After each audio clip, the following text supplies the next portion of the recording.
Sir ॾिसूं था पाण त जॾहिं वफ़ाक़ी बजट पेश थी आहे क़ौमी असेंबली में तॾहिं बि पाकिस्तान पीपल्स पार्टी पाण खणी चऊं त जहिड़ो बाइकाट कयो आहे उन इजलास जो। ऐं पंजाब में बि साॻी सूरत हाल आहे। पीपल्स पार्टी जा हिकु ॿ जेके MPAs आहिनि उन्हनि इजलास में शिरकत कई। ज़ाहिरी तौरु लॻे पियो त बिलावल भुट्टो ज़रदारी साहिब बि इजलास में शिरकत न की।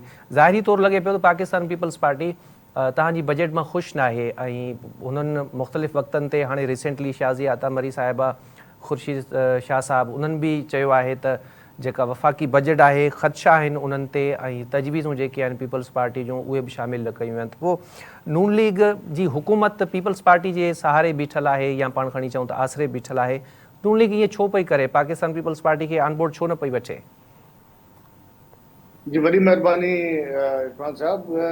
जीअं तव्हां ॻाल्हि कई त नाख़ुशि आहिनि या मुतमइन न आहिनि हिन बजट जेको हाणे वफ़ाक़ी बजट आयो आहे, ऐं उन में ज़ाहिर डिलिब्रेशन्स थींदियूं आहिनि ऐं साइड लाइन मीटिंग्स बि थींदियूं आहिनि। पर ॻाल्हि इहा हूंदी आहे त असल जेको आहे मसइलो आहे छा? मसइलो रुॻो बजट जो आहे त मां सम्झां थो त रुॻो बजट जो मसइलो कोन्हे, मसइलो एडजस्टमेंट जो आहे। त यस बिल्कुलु पीपल्स पार्टी पंहिंजा जेके सो कुझु ख़्वाहिशात जो इज़हार कयो आहे, ऐं जेके हू चवनि था त इहो मुआदे जेको मुआदो थियो पाकिस्तान मुस्लिम लीग नवाज़ ऐं पाकिस्तान पीपल्स पार्टी जे विच में, इहो हुन मुआदे जो हिसो आहे। हाणे मुआदो जेको हूंदो आहे, एग्रीमेंट जेको बि थींदी आहे, अंडरस्टैंडिंग ठहंदी आहे, उनखे वक़्तु लॻंदो आहे, घड़ी लॻंदी आहे त उनखे आहिस्ता आहिस्ता इम्प्लीमेंटेशन थींदी आहे।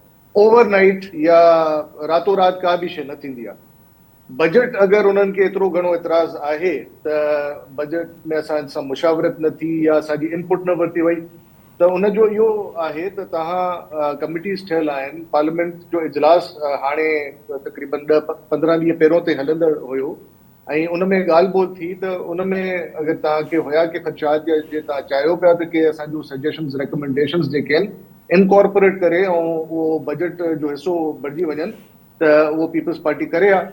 पर ॻाल्हि इहा ई आहे त जॾहिं उर्दू में चवंदा आहिनि मीठा मीठा हबब कड़वा कड़वा थू थू, त हाणे जेके बि बजट जेको आयो आहे उन में काफ़ी रिलीफ कुझु जाइनि ते ॾिनो बि वियो आहे, कुझु सख़्तु फ़ैसिला बि कया विया आहिनि, हिन खां इनकारी कोन आहियूं।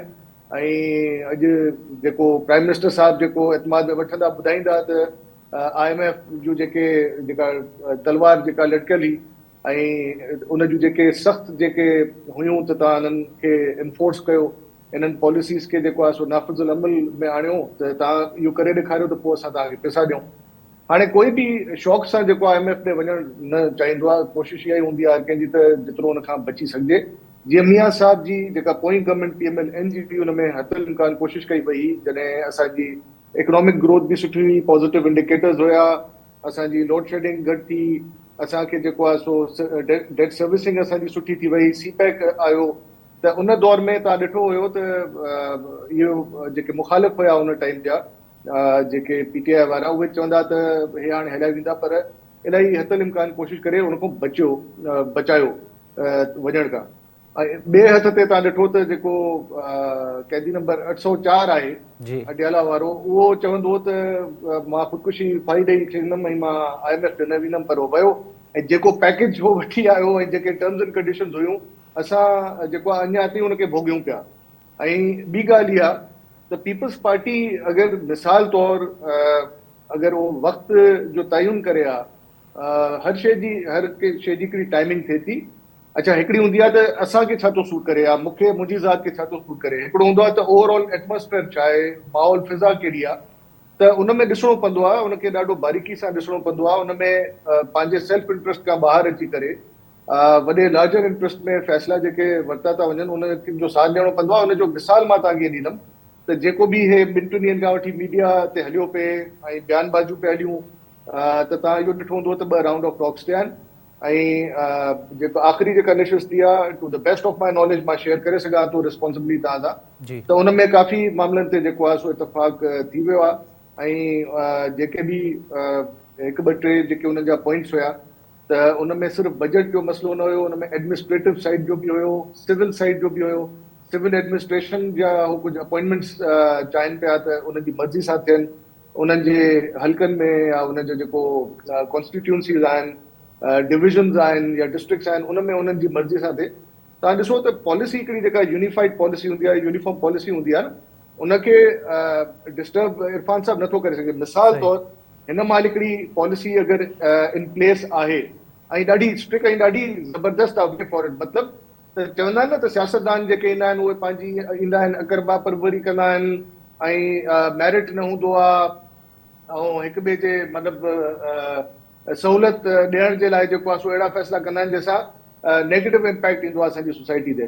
पर असांजी चीफ मिनिस्टर जेका पंजाब जी मोहतरमा मरियम नवाज़ साहिबा, उन हिकिड़ो वाज़े कयो आहे त इलाही मामलनि में मां ज़ीरो टॉलरेंस, जंहिंजो मतिलबु इहो त हाणे ॾिठो हूंदो त कल्ह बि हिकिड़ो अफ़सोसनाक वाक़ियो थियो साहिवाल जो, त हो उन्हनि चयो त न हिन में बेशक हो कंहिंजे बि रिकमेंडेशन ते आया हूंदा MS या CS या जेके बि आहिनि, अमलो आहे, मां हुननि खे स्पेयर न कंदुसि ऐं उन्हनि खे मुअतल करे उन्हनि गिरफ़्तार करायो।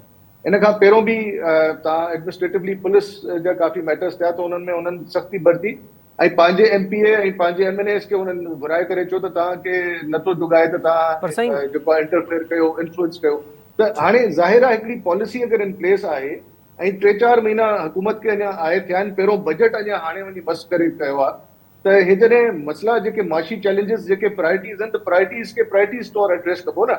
बाक़ी पॉलिटिकल इशूज़ आहिनि या एडजस्टमेंट जा इशूज़ आहिनि, उन्हनि खे अकॉर्डिंगली जेको आहे सो अञा टाइम पियो आहे। ईअं त न आहे त असांखे इहा आहे त भई को 8 महीननि या 10 महीननि जी गवर्नमेंट मिली आहे, अञा हलणो आहे इनशाला। 5 साल आहिनि, हुन में इलाही शयूं आहिनि। तव्हां हाणे बि तव्हां ॾिठो त सेनेट जो चेयरमैनशिप ते बिल्कुलु नून लीग उन्हनि खे हिकिड़ो वॉक ओवर ॾिनो।